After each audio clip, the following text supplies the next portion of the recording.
the errors that they propagate morally, the acts of willful blindness, pretending that they're doing something other than they are doing, morally grandstanding, outright lying or avoiding the truth. And I don't see that there's an alternative to that. As we get better at doing good things faster, we simultaneously get better at doing bad things faster. Pierce, in the next 30 years, we're going to see, and it might be a lot faster than that, just exactly how true that is. Hypothetically trivial errors start to become increasingly manifest, increasingly and rapidly manifest. Jordan Peterson is assembling his fellowship to take on the woke orcs of academia. Will you answer the call to join his quest against the evil empire of trigger warnings and safe spaces? Warning, may contain traces of responsibility and actual thinking. In a world where safe spaces threaten to swallow us whole, one man dares to speak his mind. Watch him swoop in to save us from the dreaded monster of political correctness. But wait, there's more. Our hero isn't just armed with fancy words and a stern look. He's got the sword of truth and the shield of free speech. Will these magical weapons be enough to defeat the woke warriors and their army of microaggressions?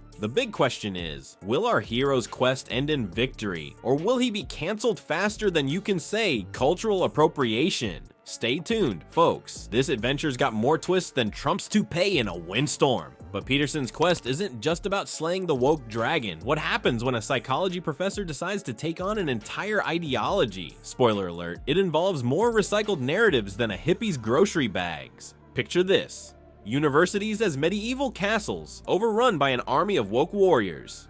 Their weapons of choice? Trigger warnings and safe spaces, and leading the charge against these fortresses of feelings is our very own Canadian crusader, Jordan Peterson. In Peterson's world, the left has become obsessed with a story as old as time itself, the oppressor versus the oppressed. It's like they're stuck in a never-ending rerun of David and Goliath, but with more whining and less slingshots. Peterson argues that this victim-victimizer narrative is about as fresh and sustainable as those reusable bags collecting dust in your trunk. But wait, there's more. In a shocking twist that absolutely no one saw coming, Peterson suggests that people should, wait for it, think for themselves. I know, right? Mind blown. It's like he's proposing we use our brains for something other than memorizing pronouns. What a radical concept. Now let's talk about Peterson's beef with universities. Apparently these hallowed halls of higher learning have a slight overreaction problem. It's like they're that friend who cries at every rom-com and thinks stubbing their toe is a national emergency. The most profound commentators on such battle have always concluded that the fundamental line is drawn in the human soul. And if you don't think that's enough to keep you busy, that just means you haven't looked inside with enough, courage and perspicacity, voluntarily, consciously, and wisely, or we're going to be beat to death by our own stupidity.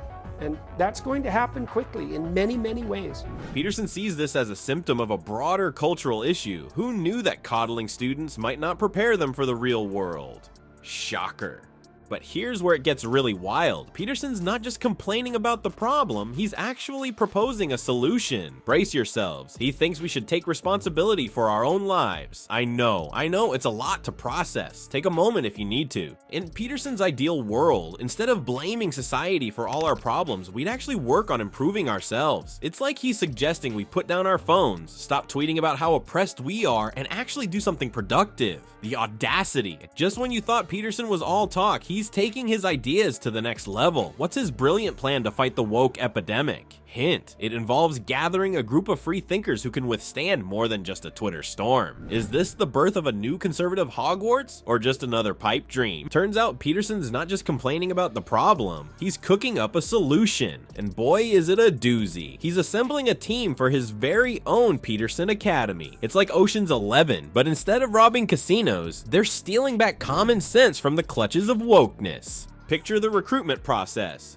Alright folks, here's what we need. A few logic experts, some critical thinkers, and oh yeah, someone who can take a Twitter pile on without crying. Any volunteers? It's like he's building an army to fight in the culture wars. But instead of swords, they're armed with facts and reason. How passe. But wait, there's more. In a twist that's got everyone's maple syrup in a stir, young men in Canada are turning to conservatism. Not because they suddenly love early bedtimes and fiscal responsibility, but because they're tired of being cast as the villains in the woke storyline. It's like they decided, if we're gonna be the bad guys, we might as well have some fun with it. Now, here's where it gets really wild. Peterson's not just trying to spread conservative ideas, he's trying to make them cool. It's like he's attempting to explain quantum physics using only emojis. How do you sum up complex economic theories in 280 characters or less? That's the challenge Peterson's taking on, and honestly, we're here for it. Who knew conservatism could be more entertaining than a cat video marathon? But let's be real for a second. Peterson's quest isn't just about owning the libs or turning universities into bastions of free speech. It's about finding a way to have honest, open conversations in a world where everyone's trigger happy with the block button. It's like he's trying to bring a knife to a Twitter fight. Old school, but oddly refreshing. Now, speaking of honest conversations, what happens when Peterson steps into the ring of political debate? It's like watching a philosopher try stand-up comedy. Awkward, unexpected, but oddly captivating. Is he about to drop some wisdom bombs or just trip over his own words?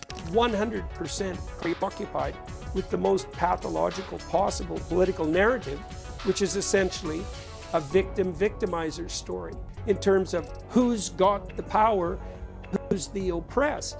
And there's nothing in that but an endless recipe for, I can't imagine, this is something that possesses the universities as well, there's nothing more toxic than a victim-victimized narrative. And that certainly possesses the radical left in particular to the nth degree. Well, folks, it turns out our Canadian crusader has a few tricks up his sleeve when it comes to political discourse. Peterson's not just critiquing the system, he's roasting it like a marshmallow at a campfire. And let me tell you, it's getting toasty in here. Peterson's got a wild idea that's shaking up the political world. What if politicians actually told the truth? I know, it sounds crazy, but hear him out. He thinks it would be downright revolutionary if our elected officials decided to be honest for a change. Can you imagine a world where campaign promises weren't just fairy tales? It's like asking your dog to clean up its own poop. Unlikely, but wouldn't it be nice? But Peterson's not just picking on politicians, he's got his sights set on those ivory towers of higher education too. Take Harvard for example. Peterson's roasting them harder than their overpriced coffee. He's calling out their inability to balance free speech with calls for genocide, dubbing it a complete bloody miracle of blind stupidity. Apart from vicious criticism with regard to those faults, there's been an absolute surfeit of devastating criticism and persecution without starting to feel continually embattled. You know, I've certainly had to fight against the proclivity to cease turning the other cheek. The best defense is a good offense, let's say.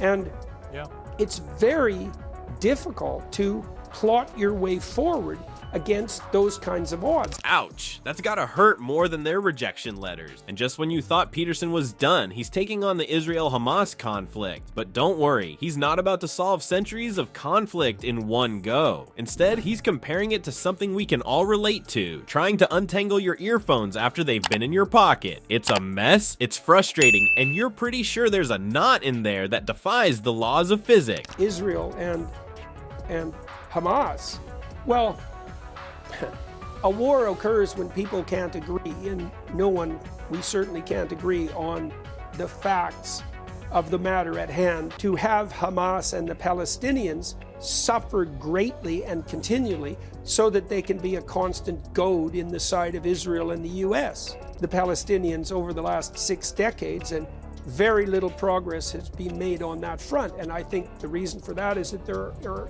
incredibly entrenched interests. But here's where Peterson's really shaking things up. He's not just pointing out problems, he's calling for a return to reasoned debate. It's like he's trying to bring chess to a world that's been playing hungry hippos. Can rational discussion make a comeback in the age of Twitter wars and cancel culture? Peterson seems to think so, and he's not afraid to put his reputation on the line to prove it. Looks like our hero Peterson has made it to the final level in his quest against wokeness. But watch out, the big bad boss of cancel culture is still lurking around the corner. Will he defeat it with his +5 logic sword and truth shield? Now Peterson's calling all conservatives to join his party. Picture this. In a world overrun by woke zombies, one group must fight for the right to tell dad jokes without getting canceled. Will you answer the call?